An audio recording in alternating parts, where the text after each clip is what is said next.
হয়, মই বৰ্তমান উপস্থিত আছোঁ চামগুৰিৰ বিলপাৰত আৰু বিলপাৰ পৰ্যটনস্থলীৰ যিসমূহ ঘৰসমূহ, সেই ঘৰসমূহ এতিয়া ইয়াৰ পৰিৱেশটো দেখুৱাবলৈ অনুৰোধ জনাইছোঁ। যে দেখিবলৈ পাইছে যি পৰ্যটকস্থলীৰ যি ঘৰসমূহ আছিলে, এতিয়া দেখিবলৈ পোৱা গৈছে যে ভূত বাংলালৈ পৰিণত হ'বলৈ গৈ আছে। কাৰণ দেখিবলৈ পাইছে যিসমূহ এতিয়া ঘৰৰ অৱস্থা একেবাৰে বেয়া বুলি ক'ব লাগিব, যিহেতু জংঘল হৈ একদম অৱস্থা নাইকিয়া পৰিৱেশ হ'বলৈ গৈ আছে। আৰু মোৰ লগত বৰ্তমান এই স্থানীয় লোক কেইজনমান আছে, তেওঁলোকৰ পৰা কিছু তথ্য জানিবলৈ চেষ্টা কৰিম যে কেনেদৰে এই পৰ্যটনস্থলী ঘৰসমূহৰ এই দুৰৱস্থা হ'বলৈ পালে।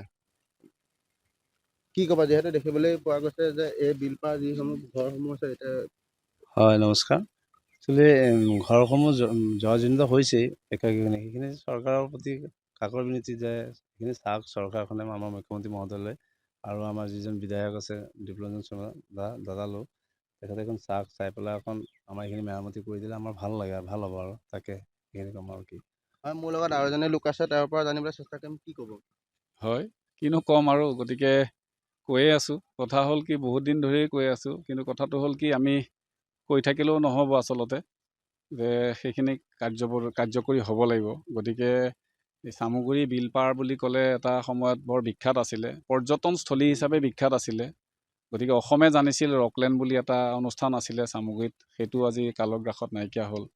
ৰকলেণ্ডৰ ৰূপৱে আছিল, সেইটোও নাইকিয়া হ'ল। তাৰপিছত ৰূপৱেৰ লগত সংলগ্ন ৰাখি চামগুৰি বিলপাৰৰ যি মাজৰাতি, এই মাজৰাতিটো আপোনাৰ এটা পৰ্যটনস্থলী, বিভিন্ন ধৰণৰ প্ৰেক্ষাগৃহকে আদি কৰি নাট্যচৰাকে আদি কৰি বিভিন্ন ধৰণৰ চৰাই ইয়াত বনাইছিলে।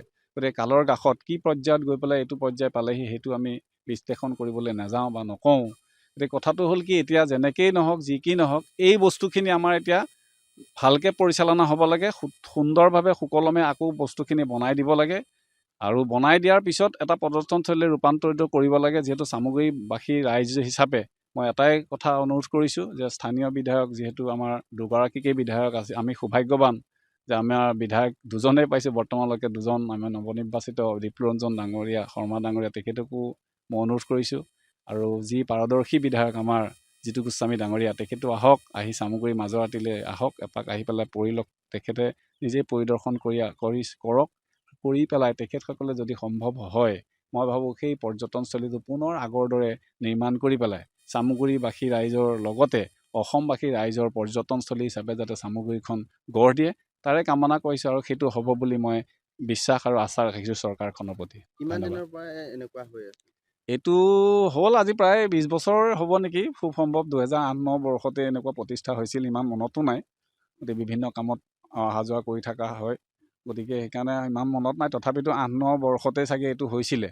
তথাপিতো এতিয়া আমাৰ কথা হ'ল, এতিয়া চামগুৰি বিলখনৰ যিহেতু সৌন্দৰ্য এটা আছে, মনোমোহা দৃশ্য আছে, আপোনালোকে দেখিব যেতিয়া মানে আপোনাৰ নৱেম্বৰ-ডিচেম্বৰ মাহত ইয়াত যেতিয়া আপোনাৰ সৰিয়হনি আহে, তাৰপিছত আপোনাৰ যেতিয়া বিলৰ পাৰত যেতিয়া মেটেকাবিলাক সুন্দৰভাৱে ফুলে, এটা নৈসৰ্গিক এটা দৃশ্য আমি পৰিলক্ষিত হওঁ। সেই দৃশ্যবিলাক পৰিলক্ষণ কৰিবৰ কাৰণে আচলতে এইবিলাক যদি গৃহবিলাক নিৰ্মাণ কৰি দিয়ে, নিশ্চয় এটা সুন্দৰ বাতাবৰণ হ'ব চামগুৰি বিলপৰীয়াবাসী হিচাপে।